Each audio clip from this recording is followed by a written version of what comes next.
Hello Ride-On people. So heated gloves. I know most of you will know what I mean by cold fingers when it comes to riding in winter time. Even if you've got heated grips and hand guards, your palms may be nice and warm, but the tops of your hands get cold, and particularly your fingers. There seems to be nothing that can really help keep your digits actually warm. So you have a couple of options. You can wear kind of inner gloves, and that's a nice cheap option, and buy some thin slate gloves, and I find that works pretty well a lot of the time.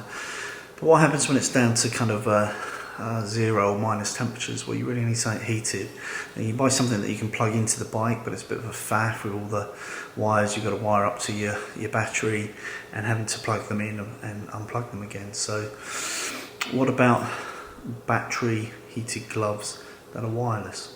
Well, that's exactly what I've bought. My friend Jerry, who does like a million miles, put me onto these new gloves, by the way, my new heated gloves. Let's see how they do on setting 1 at the moment. Just whack these up to max.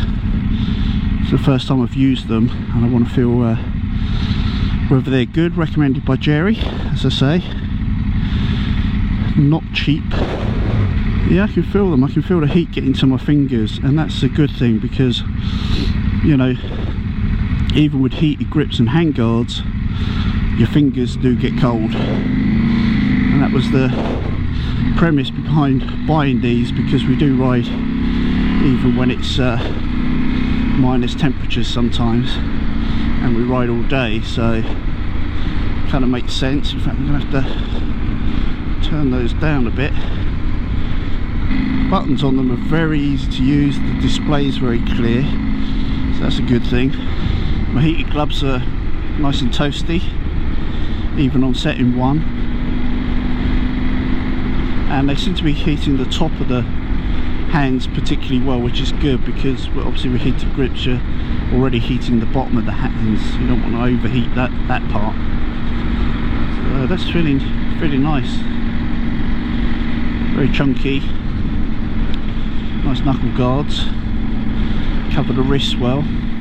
These are the Highway 21 Radiant heated glove, or rather the bag that they come in, and I bought them from Revzilla. This is what the glove looks like. It's got a kind of hard shell armour on the knuckles. It has a cinch strap to get it nice and tight around your wrist, stop the cold air getting in. It's got a little bit of extra padding on the palms should you have an off, and again extra reinforcement here should you have an off. There's a bit of elastication here.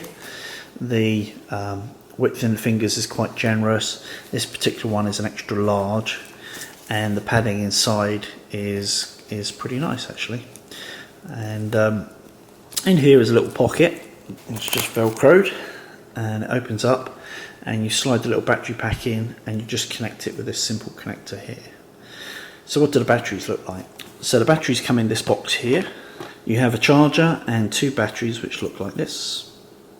Fairly straightforward. And a little connector hole in the top there.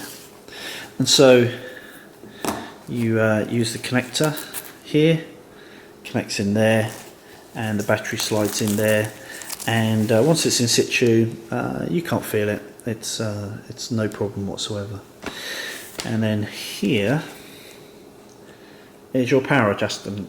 So you've got 3 levels of power adjustment up. Each time you press it, it goes up 1 level to 3, and then back down to 1 and off. Now these gloves retail for about $220, so they're not particularly cheap, but they are good quality, I have to say, and they do seem to be nice and warm.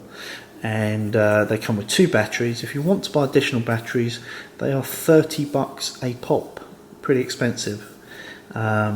And be careful if you're ordering the battery. You might assume they come in pairs, but they only come in 1 at a time.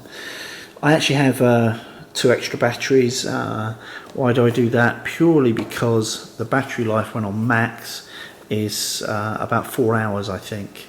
So I haven't tried them out in anger in anger, but there are days when I ride for 7 or 8 hours, and if it's that cold, it'd be nice to have a spare backup battery.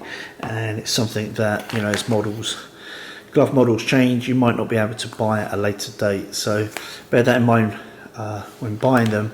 But of course it does push the cost up, and it means your $220 gloves is suddenly you know, $280, which is a lot of money, I think, for a pair of gloves. But you know, if you do like riding all year round and you want a waterproof Gore-Tex glove that is nice and warm, and don't want all the faff of the wiring, etc., then this may be a good option for you. Well, I hope you enjoyed this video. I really appreciate all your feedback and support for the Ride On channel. I hope you're already a Ride On subscriber, but if not, please subscribe straight away. And last but not least, ride often, ride carefully, ride on.